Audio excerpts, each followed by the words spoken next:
My name is Daniel Mercer, though most people on the road just call me Mercer, because truckers rarely bother with first names.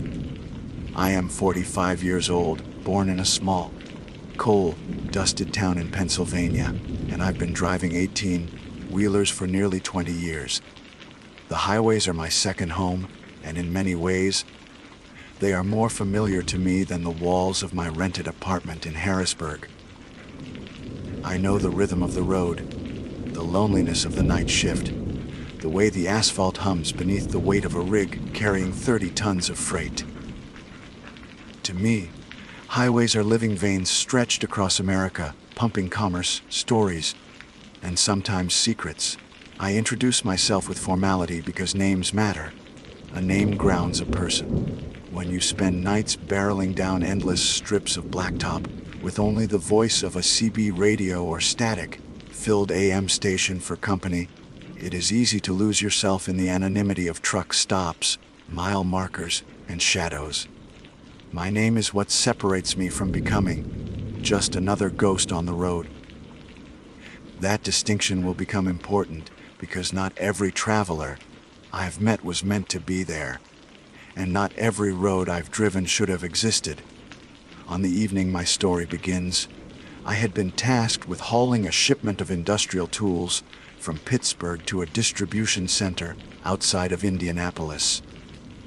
It was a route I had taken more times than I could count, familiar enough that I could almost drive it blindfolded, though of course, I never would. The usual path followed Interstate 70, a monotonous ribbon of highway with a mix of endless cornfields, the occasional gas station, and lonely exits that led to small towns barely clinging to life. Nothing remarkable ever happened there, at least not until this trip. The night air was cool, autumn settling in, carrying with it the faint smell of harvested fields. I had filled my thermos with strong, black coffee before leaving Pittsburgh, and the taste lingered bitter on my tongue. My dashboard clock read 11:14 p.m. I still had 5 hours of driving before I planned to stop for the night at a rest area I favored, just west of Columbus. The roads were clear, traffic sparse, and the sky overhead was a black expanse freckled with faint stars. It should have been an ordinary night. I was somewhere past Zanesville, the steady monotony of the drive pulling me into that half, aware trance truckers know too well, when I noticed something unusual. The GPS unit on my dashboard, a reliable tool I kept updated religiously, suddenly suggested an alternate route. A thin purple line cut southward, away from I-70, and rejoined the highway further west, supposedly shaving off 30 minutes of travel time. I frowned at it. I didn't recall there being any major bypasses or connectors in that stretch. I leaned closer, reading the name Route 117 South. That number meant nothing to me. I had no memory of such a road existing. Still, the GPS insisted it was faster, and curiosity tugged at me. Truckers aren't fond of detours. We like predictability. But there was something compelling about it, a nagging pull at the back of my mind. I told myself it was just the monotony of the interstate making me crave novelty. Against my better judgment, I flicked on my turn signal and eased the truck onto the exit ramp that pointed toward Route 117 South. The ramp was longer than I expected, winding down into a heavily wooded area. My headlights carved tunnels through dense trees, their leaves fluttering like paper in the night breeze. At the bottom of the ramp, I merged onto a 2-lane blacktop road. The pavement was fresh, smooth, and well marked, as though it had been laid recently. Yet something about it felt wrong, almost too perfect, as though it hadn't yet been touched by wear or weather. The deeper I drove, the quieter everything became. Highways usually hum with some background noise, the rush of passing cars, distant lights of houses, even the faint echo of aircraft above. But here, nothing, just my rig, the steady thrum of the engine, and trees pressing close on either side. No road signs, no billboards, no gas stations. Just asphalt stretching into a darkness that seemed unnaturally thick. After 20 minutes, unease settled in my chest. I flicked on the CB radio, hoping to catch chatter from other drivers, but all I heard was static. Even the AM radio failed me, every station dissolving into hissing white noise. My GPS, once insistent, now displayed nothing but a blank grid where the road should have been. I muttered aloud, the sound of my own voice a relief in the suffocating silence. "Well, Mercer, you've gone and done it. Took the road less traveled. Real damn less traveled." I considered turning back, but the road was narrow, and my trailer stretched long behind me. Reversing wasn't an option, and I hadn't seen a single turnout wide enough for a U-turn. The only choice was to push forward and hope the road spat me out near the interstate again. That was when I saw the first sign. A weathered wooden marker appeared on the right shoulder, illuminated briefly by my headlights. It bore no words, only a crude, hand-painted arrow pointing straight ahead. Beneath it, nailed sloppily to the post, was another board with something scrawled in faded red paint: STAONTHE Roadie. I slowed the truck, squinting at it as it flashed by in my mirrors. A chill crawled down my spine. It had the unmistakable look of a warning, not a highway directive. Who had painted it, and for whom? I pressed the accelerator, eager to leave it behind. The road stretched on, featureless, my headlights chasing endless blacktop. Minutes dragged into what felt like hours. My coffee had gone cold, but I sipped it anyway, needing the comfort of the ritual. Then, in the edge of my headlights, I noticed movement. At first, I thought it was a deer, but as I drew closer, I saw a figure standing just off the shoulder. It was a man, thin and tall, wearing clothes too dark to catch much detail. He stood perfectly still, arms at his sides, watching me. His face was pale, ghost-like, reflecting the beams of my lights. I instinctively honked the horn. A long, low blast that rattled through the trees. The figure didn't flinch, didn't move at all. My truck roared past, and when I glanced in the side mirror, the shoulder was empty. A nervous laugh escaped me. Great. Seeing things now. Real professional Mercer. But the laughter didn't last, because a mile later there he was again. Same pale face, same rigid stance. Standing in the same spot relative to the road, as though he had never left. I gripped the wheel tighter, my palms damp with sweat. I pressed harder on the accelerator, watching the speedometer climb. My rig wasn't built for high-speed chases, but I needed distance from whatever that was. Yet no matter how far I drove, the figure kept reappearing, always standing at the edge of my headlights, always watching. My mind scrambled for explanations. Hallucination, fatigue, some trick of the night. But deep down, I knew better. Something was wrong with this road, with this entire detour. Then, after what felt like an eternity, I spotted another sign. This one was metal, bent and rusted, planted firmly in the ground. The reflective surface caught my headlights, and 4 words screamed back at me, THEHGWRYOIS here and RY. The words burned in my brain. My mouth went dry. For the first time in my career, I considered abandoning my rig. The thought was unthinkable. Truckers don't leave their loads. But the idea of staying on that road with that presence dogging me felt worse. I imagined stopping, climbing down into the oppressive silence, and finding the pale man waiting in the dark, just beyond the trees. I shook my head violently, forcing my focus back to the road. "Stay on the road," I whispered, repeating the painted words from the earlier sign like a mantra. Just stay on the road. The blacktop stretched on endlessly, and I realized with mounting horror that I hadn't seen an intersection, a side road, or even an exit ramp in hours. It was as though the highway had swallowed me whole, and maybe it had. I've always believed highways are meant to lead somewhere. Even the most backwoods county roads eventually spit you out in a town, a gas station, a dirt track leading to someone's farm. But this road, Road 117 South, or whatever the GPS had called it, wasn't leading anywhere. It was leading deeper. That was the only word I could find for it. Deeper into dark woods that pressed closer against the shoulders, deeper into silence so thick I started turning down the hum of my engine just to remind myself I wasn't deaf. The sign still burned in my memory. The high gasquas ha apple. It echoed in my head with every rotation of the tires, and I swear the words began to sound like they belonged to the asphalt itself, like the road had whispered them through the rusted sign. I don't scare easy. Not after 20 years of hauling through storms, jackknifed wrecks, late night shady rest stops where guys offered you things best not spoken aloud. But I'll admit it, by then, I was afraid. My palms were slick on the wheel, my jaw clenched tight, and every instinct screamed at me to turn around. Only problem was, there was nowhere to turn. I tried the radio again. Still static. I tried my cell phone. No signal.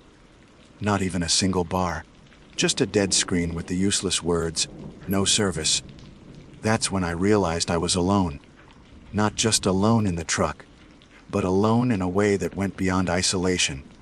It was like the world I knew, the interstate, the towns, the truck stops, was gone.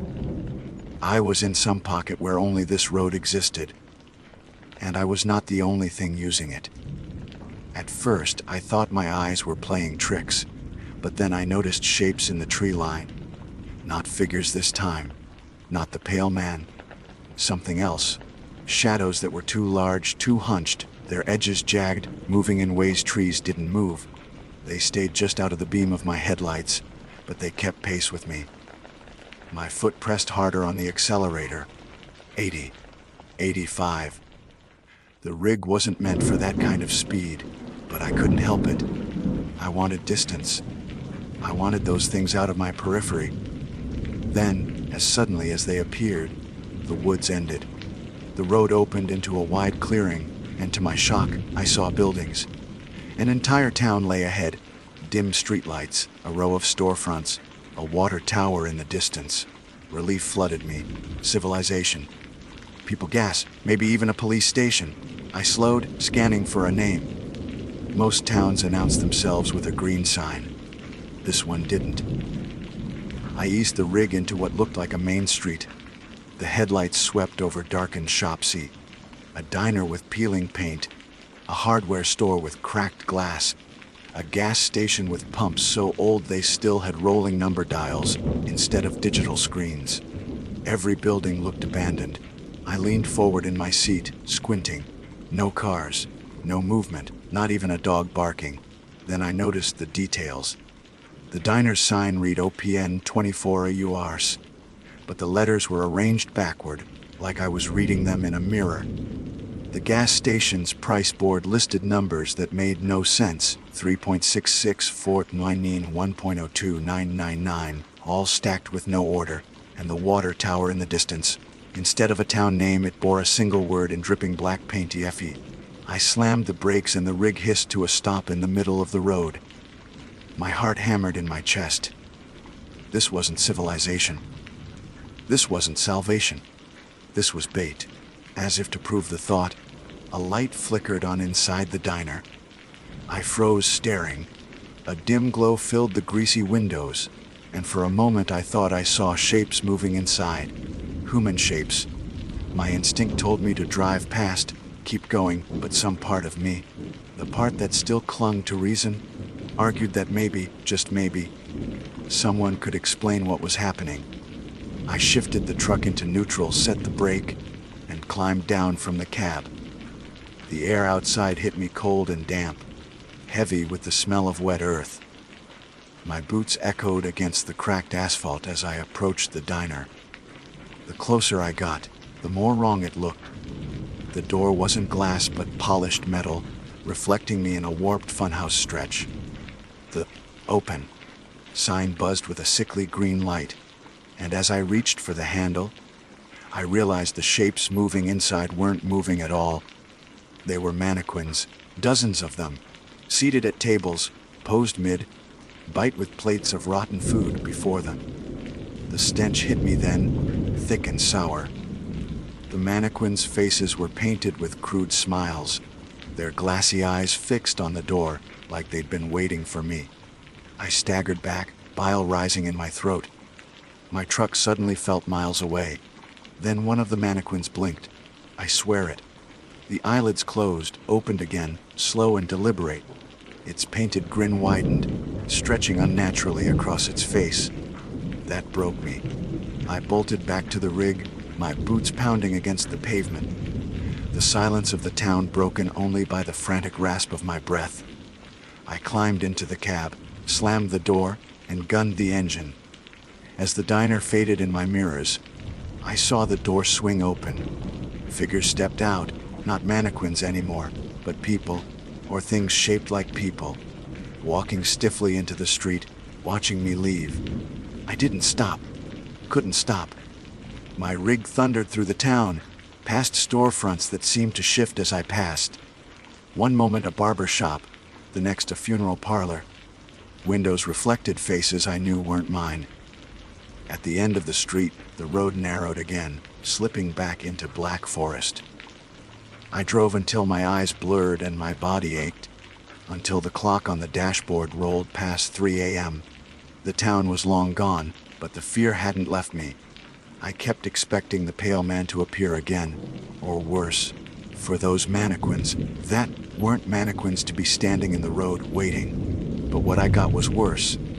The GPS flickered back to life. For a moment, I almost cried with relief.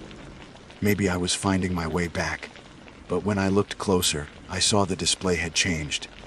There was no map, no highway grid, just a single black screen with words in glowing red letters ERRTDVINTAHIKUY. I swore and slapped the unit off the dash. It clattered to the floor, but the words burned in my head. That was when I realized the road had changed beneath me. The asphalt was no longer smooth. It bucked and rumbled under the tires like something alive, veins of red light glowing faintly in the cracks. My headlights caught glimpses of it pulsing, as though the road had a heartbeat. I pressed harder on the accelerator, desperate to outrun it, but the steering wheel fought me. The rig drifted toward the shoulder no matter how I corrected. It was like the highway wanted control. The truck swerved, and for a split second, the trailer's weight pulled me toward the ditch. I yanked hard, muscles screaming, and the tires screeched back onto the blacktop. My chest heaved, adrenaline flooding every nerve. That's when the voice came. It wasn't on the radio. It wasn't outside. It was inside my head, low and guttural, vibrating in my bones. Stay on the road. Daniel. I almost drove off again from shock. It knew my name. My grip tightened, knuckles white. You don't get to tell me what to do. I snarled, though my voice cracked.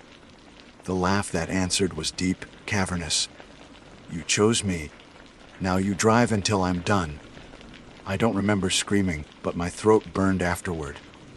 The rig roared forward, every instinct screaming to get away. The pale man appeared again, this time not on the shoulder, but standing directly in the lane. His face was clear now, blank. Smooth skin where features should have been. I braced for impact, but when the truck plowed through him, there was no thud, no crunch. He melted into smoke, slipping through the cab, through me, leaving a freezing cold that sank into my bones. And just like that, he was gone. The road stretched endlessly again, the forest returning, thicker now, branches clawing toward the cab. My headlights dimmed as though the darkness was swallowing them. That's when I realized what the sign had meant. The highway is hungry, and I was dinner. I gritted my teeth, fighting the urge to stop, to give in. My truck was more than a job. It was my life, my freedom, my anchor. If this road thought it could take that, it was in for a fight. But the truth was settling in, heavy and suffocating. I wasn't sure if I could fight a highway. The steering wheel shuddered, like it wanted to crawl out of my hands. Every mile I drove, The truck felt less like mine and more like an animal trying to buck its rider. The rig had always been my partner. Metal and rubber, sure but reliable, obedient. Now it groaned like it hated me, like I was trespassing in my own cap. The voice hadn't spoken again, but its silence was worse. It had left its words inside me, festering, and now every vibration of the road felt like a pulse underfoot. The highway was alive. I had no doubt anymore. The thought made my stomach knot. I checked my mirrors compulsively, half expecting to see the pale man hitching a ride on the trailer or mannequins crawling from the diner to chase me down the asphalt. But what I saw was worse. The mirrors didn't reflect the highway behind me anymore. They showed places I'd never been. On the left, I caught sight of a desert. Flat, endless sand dunes under a blood-red sky. On the right, a snowstorm raged, ice pelting against glass that wasn't there. My rig stayed warm and dry, but the reflections were wrong, impossibly wrong. I blinked hard, rubbed my eyes. Still there. Different scenes flickered each time I looked. Sometimes a swamp, trees dripping with moss. Sometimes a city on fire, skyscrapers melting like candles. Sometimes darkness so thick it looked like tar had been poured over the world. My stomach lurched. These weren't reflections. They were previews. Other places the highway could take me. I didn't want any of them. I pressed the accelerator harder, the speedometer needle pushing toward 90. My rig rattled, trailer swaying dangerously, but I couldn't stop. Not here. Not when the mirrors were showing me hell itself. The CB radio crackled. For the first time since I'd turned onto this cursed road, sound other than static hissed from the speakers. A man's voice, scratchy, distant, like it came from decades away. "Breaker, breaker," it rasped. "You shouldn't have taken the turn, Mercer." My blood froze. The radio never gave names unless someone called directly, and no one should have known mine. I grabbed the mic, my hand trembling. "Who is this? How the hell do you know my name?" The pause that followed stretched too long. Then, slowly, name's Harold. Drove for 22 years. Hauled steel, cattle, lumber, took care of my loads, same as you.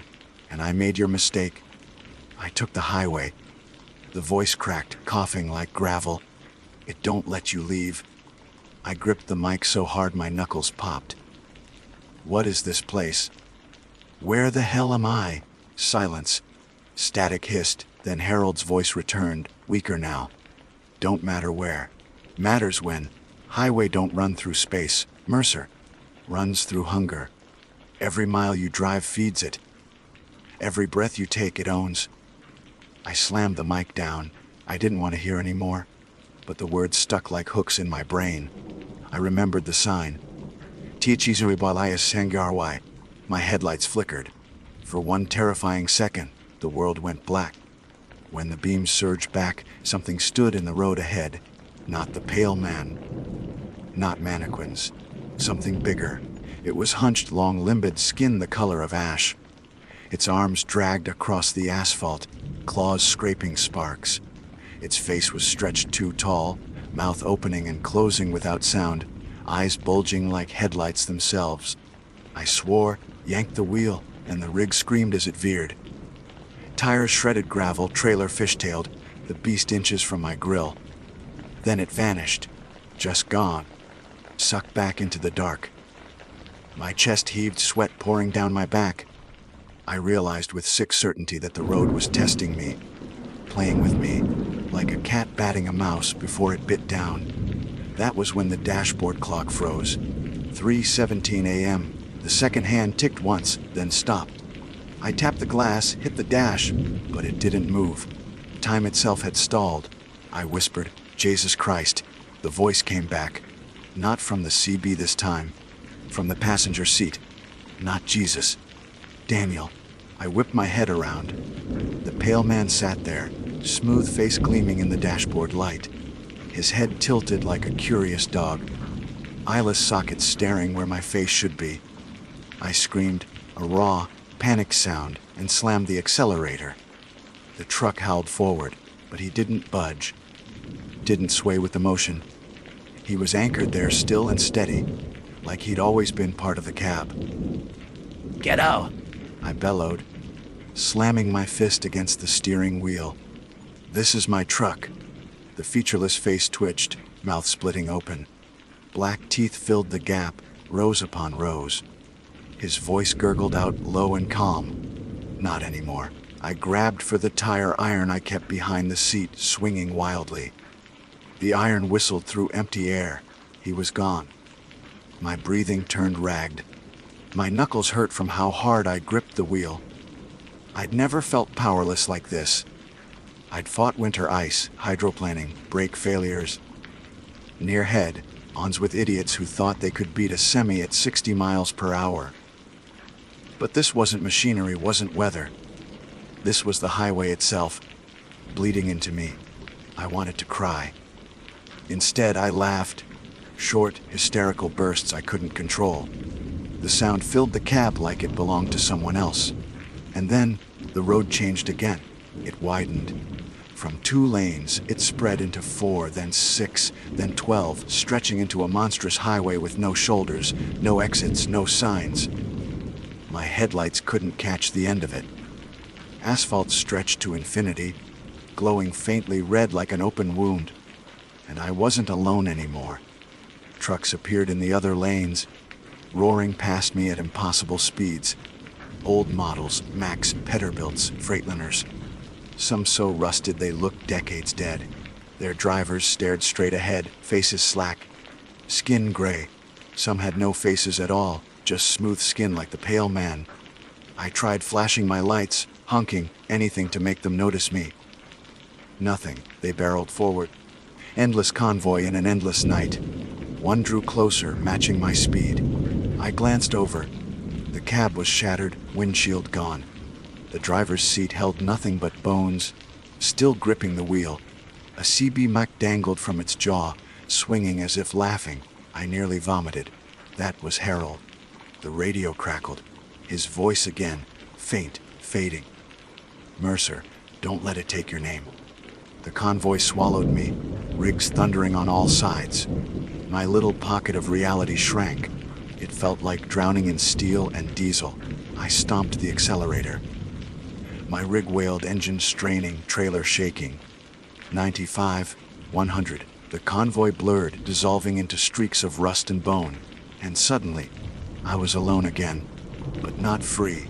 The road sloped downward now, a descent so steep my stomach floated. Headlights revealed tunnels ahead, carved into the earth. Black mouths gaping open, waiting. The steering wheel tugged toward them. I yanked back, fighting with everything in me. My arms burned, sweat stinging my eyes. The wheel wanted the tunnels. The road wanted the tunnels. And then the voice filled the cab, louder than ever, shaking the glass. Feed me. I screamed back, raw fury mixing with terror. You picked the wrong driver, you son of a bitch. For the first time, the laughter faltered.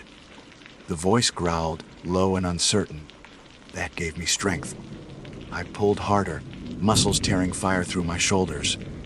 The truck lurched, swerved, barely missing the tunnel mouths. Tires screeched as sparks flew. The rig shuddered like it might tear apart. But I stayed on the main road. For now. The asphalt hissed beneath me, cracks glowing brighter red, like embers in a furnace. The road was angry. I had denied its meal. But the worst part wasn't the road's fury. It was the realization sinking into me I could fight. But I couldn't win forever. The truck rattled like it might break apart beneath me, and for the first time in my career I prayed. Not for safety, not for a clear road, but for a way out of this hell. I prayed that somewhere, somehow, there was still an exit. The glowing cracks in the asphalt widened, bleeding red light like veins torn open. I could smell it now. A coppery tang that filled the cab, iron and smoke, like the stench of a slaughterhouse. The wheel trembled in my hands, alive with a will that wasn't mine. Feed me. The The voice boomed again, shaking every bolt of the rig. My teeth ground together so hard they hurt. "I'm not your damn dinner." The road laughed, the sound deep and endless, rolling through my skull like thunder. Then, without warning, the headlights picked up something new. Signs. At last, signs. But these weren't highway markers. They were tall black, wrought, iron poles with plates nailed crookedly onto them. White letters, painted in jagged strokes, flickered in my beams: EXAT1 GAV UPXIT 2 die fest, XAT 3D so low, XX fort dot BCR. The rig shook as if mocking me. None of them offered life. None offered freedom. They were jokes painted by the highway itself. My chest tightened. For the first time in 2 decades on the road, I didn't know if my rig would see another mile. I gripped the wheel tighter. "You want me hungry? Fine. You'll choke on me first." I pressed the accelerator to the floor. The speedometer needle buried itself past 100, shaking violently. The highway blurred, red cracks streaking past like rivers of lava. My eyes burned, vision tunneling. The road curved, twisted, but I refused to slow down. Something massive stirred in the distance. At first, I thought it was a mountain. But mountains don't move. Mountains don't breathe. This thing stretched up from the road itself, a silhouette bigger than skyscrapers, its body made of interwoven blacktop and glowing fissures. The highway had a body. The highway had a mouth, and it was opening wide. The asphalt ahead split, crumbling into a maw lined with jagged concrete teeth. Fire burned deep inside the chasm, and the voice thundered again. "F.E. me." My truck was headed straight into it. I slammed the brakes. The trailer fishtailed. Smoke pouring from screaming tires. The wheel fought me, trying to drag me forward into the mouth. I screamed with it, every muscle in my arms and shoulders burning as I pulled against the living road. For one blinding second, I thought I'd fail, that the rig would tip, roll, and I'd slide straight into the furnace. But then, just then, something caught my eye. Another sign, not like the others. Small, wooden, half buried in weeds at the side of the road. It looked old, forgotten. Hand-painted letters, faded but legible. "Stay on Teatro 80, the same warning from before. But now I understood. It wasn't just a warning to keep my wheels between the lines. It was a rule, a loophole, a way to deny the thing what it wanted. If I stayed on the road, not the exits, not the tunnels, not the mouth, it couldn't take me. I grinned, wild and desperate. "You don't get me tonight." The highway roared, fury shaking the sky itself. Blacktop cracked and buckled, fissures erupting on either side. Shadows rose from the ditches, things with claws and teeth, mannequins with painted smiles. The pale man multiplied into dozens. They reached for the trailer, clambering onto the steps, pounding the cab. I held the wheel steady, kept the rig dead center. Hands slapped the glass, faces pressed against windows, grinning with too many teeth. The pale man's eyeless stare burned into me. The mirrors showed deserts, swamps, cities in flames. Every temptation, every horror screamed at me to falter. I didn't. "Come on," I snarled through clenched teeth. "Come on, you bastard. I'll drive you to death." The rig surged forward, tires screaming, frame rattling like it would collapse. But I kept it centered, mile after mile, even as the road split and twisted, even as shadows tried to claw me off. And then light. Up ahead, faint at first, then brighter. A glow that wasn't red, wasn't fire. It was pale, white clean, an overpass. Ordinary concrete unbroken with a green sign above it. I-70 Mubby ST1 meal. Tears burned my eyes. My chest felt like it might burst. That was home. That was reality. The highway screamed again, louder than before, a sound that cracked the windshield, rattled the bones in my chest. "Oh, whoa, me." "No," I hissed, eyes locked on the overpass. "I'm Daniel Mercer, and you can't have me." The rig exploded through the shadows, blasting past clawing arms, through the roar of the living road. I aimed straight for that overpass, heart pounding. And then, just like that, it was over. The road smooth. The cracks vanished. The red glow died. I blinked. My rig hummed beneath me, steady as it always had. The night sky stretched above, stars calm and quiet. And there, plain as day, the green reflective sign glowed in my headlights. I-70 well est. I was back. My chest heaved, every breath ragged. My hands shook on the wheel, but the truck was mine again. The silence was real silence. Not suffocating, not alive. I didn't stop driving until dawn. Didn't dare. When the sun finally rose, I pulled into a rest stop outside Columbus and parked. My legs barely held me as I stumbled from the cab, lungs pulling fresh air like I'd never breathed before. Other truckers milled about, drinking coffee, stretching, checking tires. They looked normal, solid, alive. I wanted to tell them, to scream that the highway had tried to eat me, but the words stuck in my throat. Who would believe me? I barely believed myself. Instead, I just leaned against my rig, the metal warm in the morning light, and whispered to it, "Well, I made it, girl. We made it back."